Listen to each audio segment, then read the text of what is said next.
दुनिया ऊर्जा के एक गंभीर संकट का सामना कर रही है।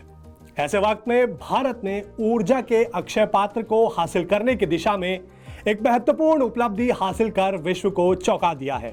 भारत के कलपक्कम फास्ट ब्रीडर रिएक्टर ने क्रिटिकलिटी हासिल कर ली है, यानी अब ये रिएक्टर बिजली बनाने के लिए एकदम तैयार है। बात केवल इतनी ही नहीं है, असली उपलब्धि यह है कि कलपक्कम रिएक्टर के क्रिटिकलिटी हासिल करने के साथ ही भारत अपने महत्वाकांक्षी 3 स्टेज एटॉमिक एनर्जी प्रोग्राम के सेकेंड स्टेज में पहुंच गया है और अब वो थोरियम से बिजली बनाने की दिशा में बेहद सफलता के साथ आगे बढ़ रहा है। भारत विश्व का ऐसा दूसरा देश बन गया है जिसके पास फास्ट ब्रीडर रिएक्टर को कमर्शियली ऑपरेट करने की क्षमता है। आज के थर्सडे थ्रिलर के विशेष एपिसोड में कहानी भारत के परमाणु कार्यक्रम के जनक डॉक्टर होमी जहांगीर भाभा के उस सपने की जिसे 72 साल बाद पूरा कर दिखाया है नए भारत ने।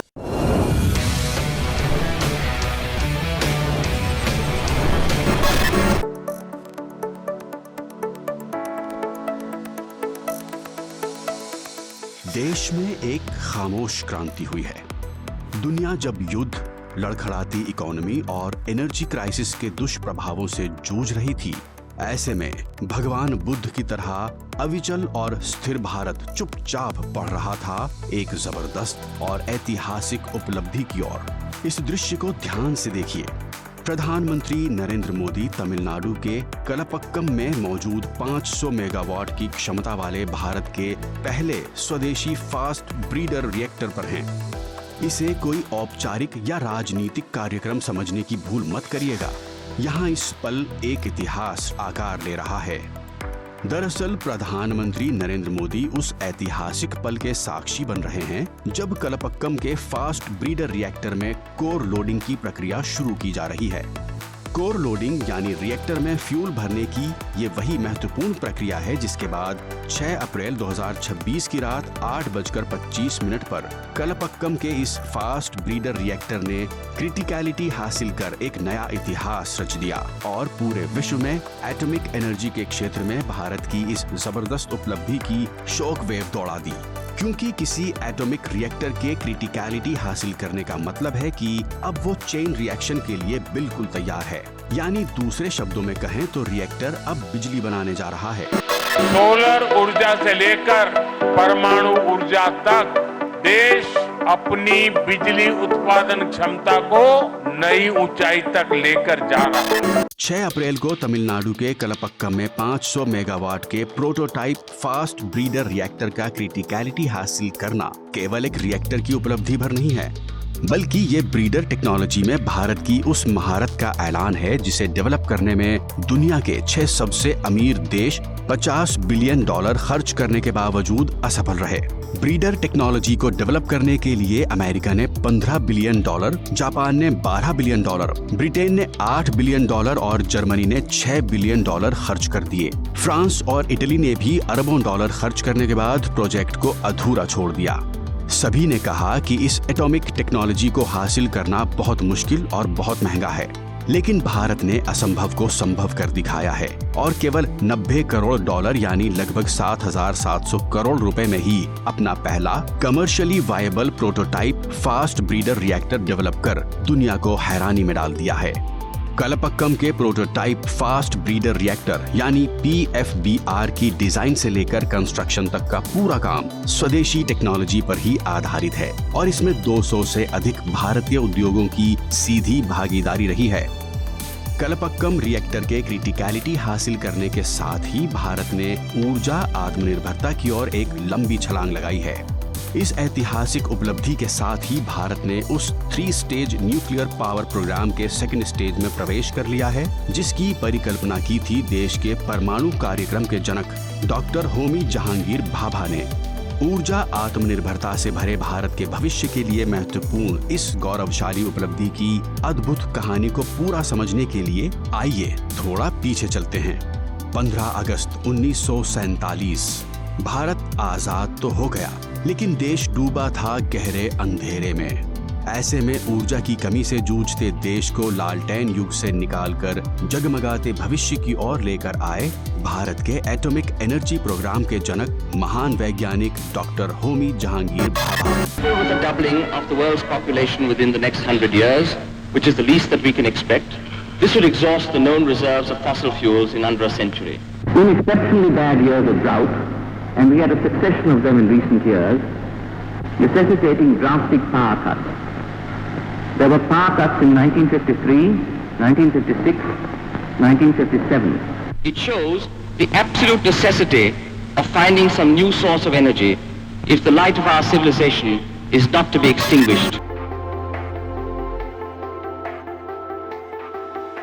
डॉक्टर भाभा जब भारत के एटॉमिक सपने को हकीकत में बदल रहे थे, तब वो जानते थे कि एटॉमिक प्रोग्राम के लिए सबसे जरूरी basic fuel high enriched uranium हमारे पास नहीं है। लेकिन उन्हें मालूम था कि प्रकृति ने भारत को थोरियम के भरपूर खजाने का वरदान दे रखा है। पूरे विश्व का 25% थोरियम केवल भारत के पास ही है।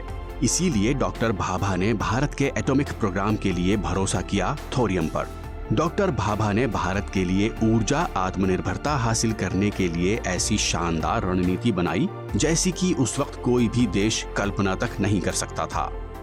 डॉक्टर भाभा की ये रणनीति यानी thorium based 3 stage nuclear power programme closed fuel cycle पर आधारित है, जिसमें इस्तेमाल किए गए न्यूक्लियर फ्यूल को ही दोबारा फिर से इस्तेमाल किया जाता है। आइए समझते हैं thorium based 3 stage nuclear power programme आखिर काम कैसे करता है। वर्तमान में भारत के ज्यादातर रिएक्टर्स फर्स्ट स्टेज में ही हैं। फर्स्ट स्टेज यानी pressurised heavy water reactor PHWR heavy water reactor में नेचुरल यूरेनियम को फ्यूल की तरह जलाकर बिजली बनाई जाती है और रिएक्टर से बाई प्रोडक्ट के रूप में प्लूटोनियम मिलता है। सेकेंड स्टेज बहुत इंटरेस्टिंग है। सेकेंड स्टेज यानी फास्ट ब्रीडर रिएक्टर FBR। हमारा कलपक्कम का प्रोटोटाइप रिएक्टर इसी स्टेज में आता है। इस स्टेज की सबसे खास बात यह है कि इस स्टेज का रिएक्टर जितना फ्यूल जलाता है उससे कहीं ज्यादा फ्यूल बाई प्रोडक्ट के फॉर्म में जनरेट करता है, इसीलिए इसे ब्रीडर रिएक्टर कहते हैं। फर्स्ट स्टेज के बाई प्रोडक्ट में जो प्लूटोनियम मिलता है उसे इस सेकेंड स्टेज में फिर से इस्तेमाल कर बिजली बनाई जाती है। सेकेंड स्टेज का fast breeder reactor by product में न केवल और भी ज्यादा प्लूटोनियम पैदा करता है बल्कि थोरियम को बदल देता है फिसाइल यूरेनियम 233 में। अब बारी आती है थर्ड स्टेज की। थर्ड स्टेज यानी थोरियम बेस्ड रिएक्टर TBR। इस स्टेज में थोरियम 232 को फ्यूल के तौर पर जलाया जाता है। इससे भी बाई प्रोडक्ट के रूप में यूरेनियम 233 मिलता है।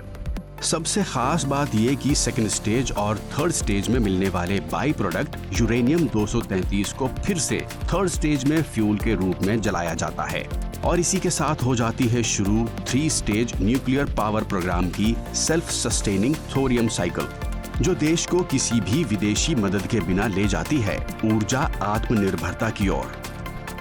डॉक्टर होमी जहांगीर भाभा ने कागज पर 3 स्टेज न्यूक्लियर पावर प्रोग्राम बनाकर भारत को ऊर्जा आत्मनिर्भरता दिलाने का जो सपना 1954 में देखा था उसे 72 साल बाद हकीकत में बदल दिया है प्रधानमंत्री नरेंद्र मोदी ने। हम न्यूक्लियर सेक्टर को भी ओपन करने की तरफ आगे बढ़ रहे हैं। इस सेक्टर में भी हम प्राइवेट सेक्टर की सशक्त भूमिका की नींव रखने जा रहे हैं। इससे small modular reactor, advance reactors और न्यूक्लियर इनोवेशन में अवसर बनेंगे। यह रिफॉर्म हमारी एनर्जी सिक्योरिटी और टेक्नोलॉजिकल लीडरशिप को नई शक्ति देगा। ज्यादातर न्यूक्लियर देश एटॉमिक एनर्जी के लिए यूरेनियम पर ही निर्भर हैं और वर्तमान विश्व ऊर्जा खपत की दर से दुनिया भर में इस न्यूक्लियर फ्यूल का रिजर्व बस 80 से 100 साल तक के लिए ही बचा है, जबकि भारत बिल्कुल अलग ही गेम खेल रहा है।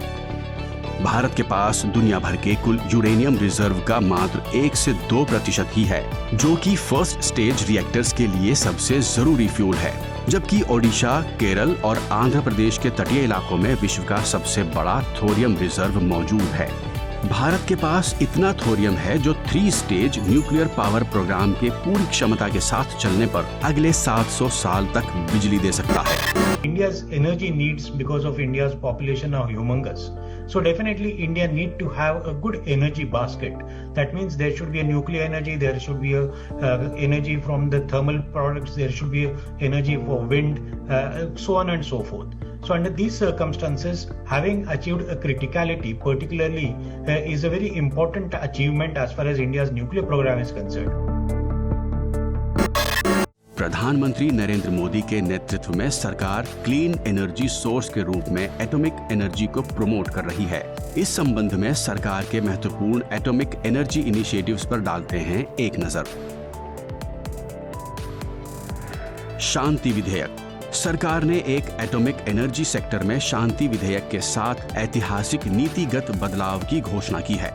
शांति यानी sustainable harnessing and advancement of nuclear energy for transforming India विधेयक के माध्यम से सरकार अब प्राइवेट सेक्टर और स्टार्टअप्स को देश के एटॉमिक सेक्टर में शामिल होने की अनुमति दे रही है।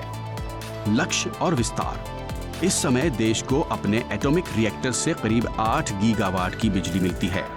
सरकार ने शांति विधेयक जैसे सुधारों के साथ 2047 तक इसका विस्तार 100 गीगावाट बिजली उत्पादन तक करने का लक्ष्य निर्धारित किया है। स्वदेशी टेक्नोलॉजी को बढ़ावा।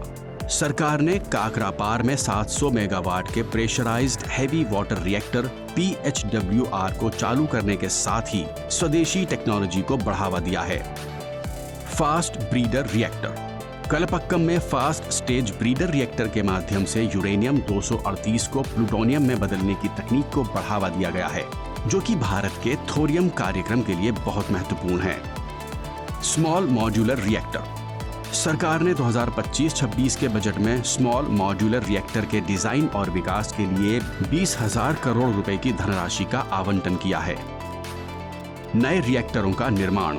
कुडनकुलम में 1000 मेगावाट के रिएक्टरों का निर्माण जारी है। इसी तरह एटॉमिक एनर्जी प्रोग्राम को आगे बढ़ाने के लिए सरकार अंतर्राष्ट्रीय सहयोग भी ले रही है।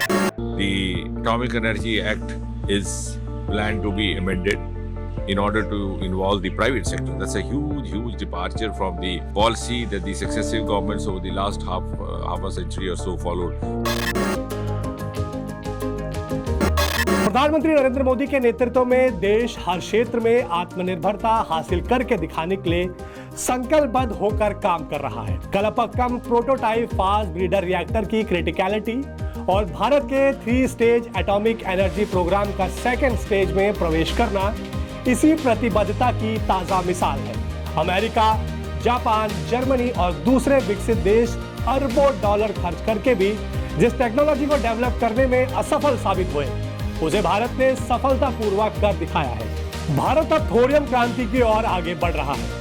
हम विदेशी यूरेनियम पर निर्भर हुए बिना ही एटॉमिक एनर्जी से बिजली बनाएंगे।